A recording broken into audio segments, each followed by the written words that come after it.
Guys नमस्ते good morning म अहिले भान्जा आउनेलाई स्कुलबाट लिनलाई जान लाग्छु। बाहिर पानी परिरहेको छ, यस्तो छ मौसम वरिपरि हरियाली छ, रमाइलो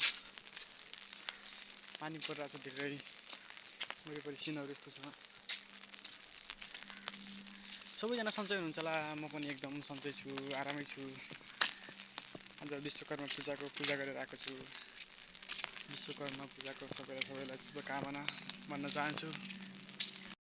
बाहिरको मौसम एकदम राम्रो छ है, साथीहरू यस्तो छ, हरियाली छ, पानी सिमसिमे पानी परिरहेछ। मलाई त एकदम राम्रो लाग्छ, सिमसिमे पानी परेको देखेर हल्का भिजिरहेछ है।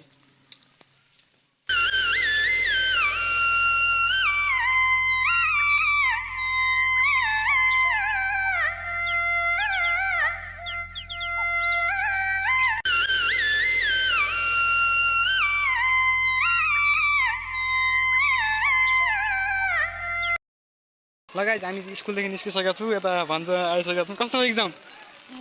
राम्रो भयो। बाटो लास्टै चिप्लो छ, मलाई समात समात हो, त्यो समात मेरो हात। अनि बाटो चिप्लो छ, लास्टै चिप्लो छ बाटो। अनि लडेपछि कस्तो हुन्छ भन्छ? कपडा गन्दा हुन्छ होइन, चोट लाग्छ। अब भान्जीको क्लास जान्छौँ हामी, भान्जीलाई लगेर जान्छौँ। अनि भान्जी चाहिँ चक्लेट किन्नको लागि पसलमा गएको छन्।